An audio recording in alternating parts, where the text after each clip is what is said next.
Dear students, இந்த வீடியோவில் நம்ம பார்க்கக்கூடிய டாபிக் வந்து KP and KC relation. KP KC தொடர்பு. இந்த கேபி அப்படிங்கிறனது ஈக்குலிபிரியம் கான்ஸ்டன்ட், சமநிலை மாறிலி with respect to partial pressure. சமநிலை மாறிலி வந்து பகுதி அழுத்தத்தை வச்சு சொல்கிறது வந்து கேபி. கேசிங்கிற வந்து equilibrium constant with respect to concentration, செறிவை பொறுத்து சமநிலை மாறிலி வந்து கேசி. இந்த ரெண்டு சமநிலை மாறிலி, அதாவது பகுதி அழுத்தம் செறிவு, இது ரெண்டை பொறுத்து இருக்கக்கூடிய சமநிலை மாறிலிகளுக்கு இடைப்பட்ட தொடர்பு வந்து பார்க்க போகிறோம். KP equilibrium constant with respect to partial pressure, KC equilibrium constant with respect to concentration, ரெண்டுக்குள்ள ரிலேஷன் பார்க்க போகிறோம். இப்போ நம்ம ஜென்ரலாக ஒரு ஈக்குவேஷன் எடுத்துக்கிற போகிறோம், ஒரு ஈக்குலிபிரியம் எடுத்துக்கிற போகிறோம். பொதுவான சமநிலை ஒன்று XA + YB gives LC + MD. இதனுடைய மீனிங் என்னது? இந்த ஃபார்வர்ட் ரியாக்ஷன், அதுக்குரிய ரியாக்டன்ஸ் வந்து ஏயும் பியும், அதனுடைய நம்பர் ஆஃப் மோல்ஸ் வந்து எக்ஸும் ஒய்யும். என்ன ப்ராடக்ட் கிடச்சிருக்கு? சியும் டியும், இதனுடைய நம்பர் ஆஃப் மோல்ஸ் வந்து இதுக்கு எல், இதுக்கு வந்து எம். பேக்வர்ட் ரியாக்ஷனுக்கு என்ன ஆகும்? சியும் எம்மும் சேர்ந்து ஏயும் பியும் கொடுக்கும். அப்போ சிஎம் இதனுடைய நம்பர் ஆஃப் மோல்ஸ் வந்து எல் அண்ட் எம் ரெஸ்பெக்டிவ்லி. இப்போ ஈக்குலிபிரியம் கான்ஸ்டன்ட் சமநிலை மாறிலி எப்படி எழுதுறது அப்படின்னா, ப்ராடக்டை மேலே எழுதி கீழே வந்து ரியாக்டண்ட்டை எழுதணும். ப்ராடக்ட் அது சிடி, சிடி இது ரெண்டும் போட்டோம். நம்பர் ஆஃப் மோல்ஸ் என்ன செய்யணும்? பவரில் எழுதணும், எல் எம். எப்பயுமே சமநிலை மாறிலி ஒரு ஈக்குலிபிரியம் கான்ஸ்டன்ட் எழுதும்போது ப்ராடக்டை மேலேயும் ரியாக்டண்டோட கீழேயும் எழுதணும். ஸ்கொயர் ப்ராக்கெட் போட்டால் என்ன மீனிங்? அதோடைய கான்சன்ட்ரேஷனோடைய செறிவுன்னு அர்த்தம். அப்போ concentration of C into concentration of D by concentration of A into concentration of B. சிடியினுடைய செறிவு பெருக்கல் பலன், ஏபியினுடைய செறிவு பெருக்கல் பலன். நம்பர் ஆஃப் மோல்ஸ் அப்புறம் எங்கே என்ன பண்ணியிருக்கோம்? பவரில் கொண்டு வந்திருக்கோம், எல் எம் எக்ஸ் ஒய். இது கேசிக்கு. இப்போ அதே மாதிரி கேபி எழுத போகிறோம். பிசி அப்படிங்கிற என்னது? பார்ஷியல் ப்ரெஷர் ஆஃப் சி, அதாவது சினுடைய பகுதி அழுத்தம். அடுத்த ப்ராடக்ட் என்னது? டி. இப்போ partial pressure of D, PD, அதுக்கு நம்பர் ஆஃப் மோல்ஸ் வந்து M. PC power L, PD power M. By என்ன பண்ணணும்? ரியாக்டன்ஸ் பண்ணணும். ரியாக்டன்ட் என்னது? ஏயும் பியும். இப்போ partial pressure of A into partial pressure of B, ஏனுடைய பகுதி அழுத்தம் இன்ட்டு பினுடைய பகுதி அழுத்தம். நம்பர் ஆஃப் மோல்ஸ் வந்து எங்கே போட்டோம்னா பவரில் போட்டோம். இப்போ கேஸ் ஈக்குவேஷன் அது பிவி = NRT அப்படிங்கிற வந்து ஐடியல் கேஸ் ஈக்குவேஷன். நல்லியல்பு வாயு சமன்பாடு வந்து பிவி = NRT. ஏன்னா கேபிங்கிற நம்ம எப்போ கொண்டு வர்றோம்? நம்ம வந்து ரியாக்டன்ஸ் ப்ராடக்ட்ஸ் வந்து கேசியஸ் ஸ்டேட்டில் இருக்கும்போது அந்த எதை கொண்டு வரோம்னா கேபி கொண்டு வருவோம். அப்போ கேஸுக்குரிய ஈக்குவேஷன் அது ஐடியல் கேஸ் ஈக்குவேஷன், நல்லியல்பு வாயு சமன்பாடு வந்து பிவி = NRT. therefore P = இந்த V கொண்டு வந்துருங்க N/V × RTன்னு வரும். therefore partial pressure is equal to N/V × RT. பகுதி அழுத்தம் X சமமாக இருக்குன்னா N/V × RTக்கு சமமாக இருக்கும். பட் N/V அப்படிங்கிற X ஆனால் மோலார் கான்சன்ட்ரேஷன், மோலார் செறிவுக்கு சமமாக இருக்கும். அதனால பார்ஷியல் ப்ரெஷர் பகுதி அழுத்தங்கிற X சமமாக இருக்கும். இந்த N/V எடுத்துட்டு மோலார் கான்சன்ட்ரேஷன் போடுங்க, மோலார் கான்சன்ட்ரேஷன் × RT, மோலார் செறிவு × RT. இப்போ partial pressure = molar concentration × RT, molar செறிவு × RT. இப்போ முதல் என்ன எடுத்துக்க போகிறோம்? XA, ஏனுடைய பார்ஷியல் ப்ரெஷர் PA/X, எதுக்கு சமமாக இருக்கும்? நம்ம ஃபார்ம் என்ன சொல்கிறோம்? Partial pressure = molar concentration × RT. அப்போ A அதனுடைய மோலார் கான்சன்ட்ரேஷன் × RT. PAக்கு பவர் ஏக்கு பவர் என்னது? நம்பர் ஆஃப் மோல்ஸ் எவ்வளோ? X. அதனால் PA/X = A/X × A/X × RT/X. அதே மாதிரி பிக்கு சொல்லுங்கள். Partial pressure of B = concentration of B × RT, பினுடைய செறிவு × RT. நம்பர் ஆஃப் மோல்ஸ்னாது ஒய், அப்போ ரெண்டுக்கும் ஒய் போட்டோம்.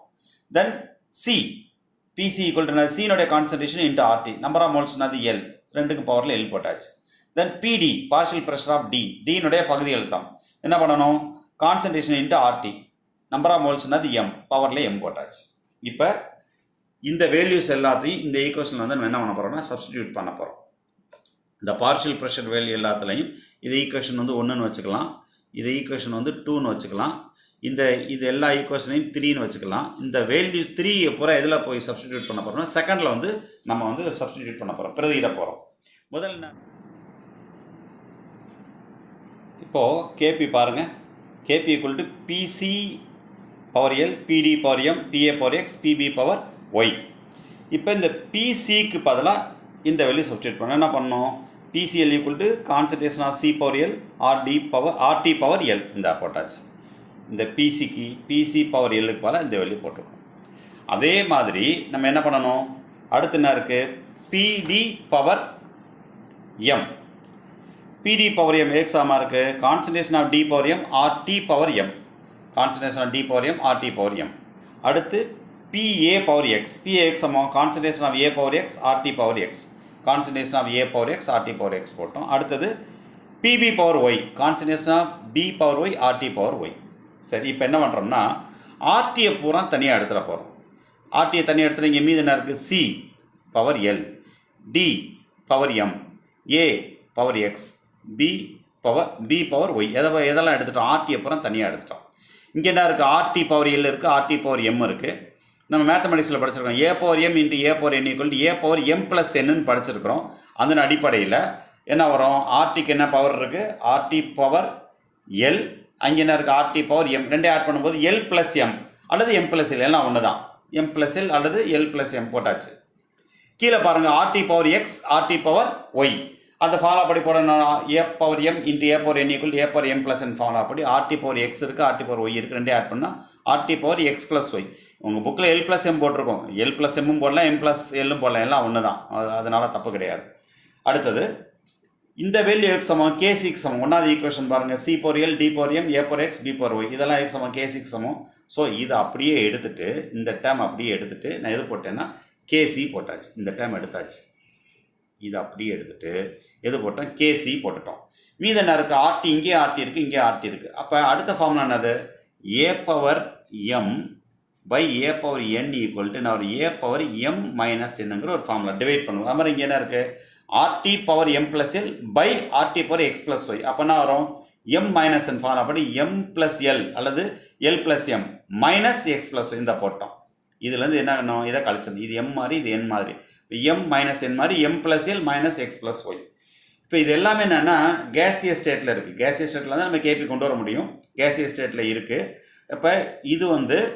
Total number of gaseous products அதாவது வாயு நிலையில் மோல்களின் மொத்த எண்ணிக்கை வினை விளைபொருளின் மொத்த மோல் எண்ணிக்கை number of total number of moles of gaseous products X plus ஒய்ங்கிற total number of moles of gaseous reactants X plus ஒய்ங்கிறது வாயு நிலையில் உள்ள வினை படுபொருளின் மொத்த மோல் எண்ணிக்கை இந்த ரெண்டு வேறுபாட்டையும் என்ன வச்சு டெல்டா என்ஜின்னு வச்சுக்கிற போகிறோம் therefore KP equal to KC இதை சிம்பிளிஃபை பண்ணி RT பவர் டெல்டா என்ஜி அப்படின்னு வச்சுட்டோம் இப்போ ஒரு ஈக்குவலிபிரியம் எடுத்துக்கிற போகிறோம் H2 plus I2 gives 2HI எல்லாமே கேசியஸ் ஸ்டேட்டில் இருக்குது டெல்டா என்ஜி எப்படி கண்டுபிடிக்கணும்னா ப்ராடக்டோட நம்பர் ஆஃப் மோல்ஸ்லேருந்து ரியாக்டரோட நம்பர் ஆஃப் மோல்ஸை சப்ட்ராக்ட் பண்ணணும் ஆனால் கேஸஸ் மட்டும் தான் எடுத்துக்கிறோம் இங்கே என்ன இருக்குது 2 மோல் HI இருக்குது இங்கே ஹைட்ரஜன் ப்ளஸ் ஹைட்ரஜன் 1 + 1 என்னது 2 அப்போ டெல்டா என்ஜி என்ன வரும் 2 - 2 ப்ராடக்ட்லேருந்து ரியாக்டண்டாக கழிக்கணும் 2 - 2 என்னது 0 கேபி கேஸ் ரிலேஷன் அது KP equal to KC into RT power delta NG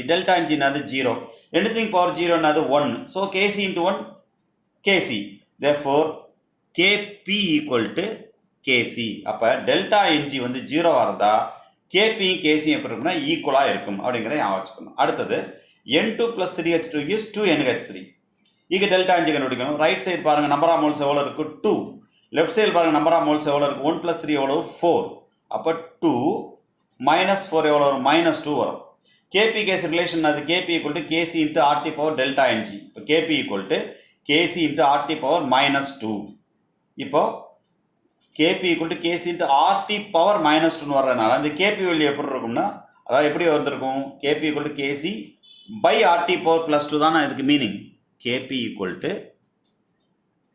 KC by RT power +2 அப்போ கேபி வந்து எப்போ கிடைக்கிது கேசி இந்த வெளியில் டிவைட் பண்ணால் கிடைக்கிறதுனால கேபி வந்து எப்போ இருக்குன்னா கேசியை காட்டிலையும் குறைவாக இருக்கும் so KP equal to KC நீங்கள் சிம்பிளாக அப்படியே ஆச்சுக்கணும்னா டெல்டா என்ஜி வந்து மைனஸாக இருந்ததுன்னா KP value will be less than KC value delta n g வந்து மைனஸாக இருந்தால் கேபி வந்து கேசியை காட்டிலும் குறைவாக இருக்கும் அடுத்த ஈக்குவலிபிரியம் பாருங்கள் PCl5 gives PCl3 + Cl2 right சைடில் எத்தனை மோல் இருக்குது 1 + 1 2 லெஃப்ட் சைடில் எத்தனை மோல் இருக்குது 1 2 - 1 எவ்வளோ 1 அப்போ கேபி ஈக்குவல் டு என்ன வரும் KP equal to KC RT power delta NG இப்போ என்ன 1ன்னு போடணும் இப்போ டெல்டா என்ஜி எவ்வளவு 1 therefore KP equal to KC into RT இப்போ கேபி எப்படி கிடைக்குது கேசி RTனால மல்டிப்ளை பண்ணுறதுனால கிடைக்கிறதுனால கேபி வேல்யூ எப்படி இருக்குன்னா கேசியை காட்டிலும் அதிகமாக இருக்கும் அப்போ எப்படி சிம்பிளாக ஆச்சுக்கிறது டெல்டா என் 0னா கேபியும் கேசி ஈக்குவலாக இருக்கும் delta NG negative minus value வந்தால் KP is less than KC delta and G பாசிட்டிவாக இருந்தால் KP will be greater than KC. இதை வந்து நம்ம ஞாபகம் வச்சுக்கிறோம். ஸோ டெல்டா அண்ட் ஜி ஜீரோனா KP equal to KC, delta and G நெகட்டிவ்னா KP is less than KC, delta and G பாசிட்டிவ்னா KP is greater than KC.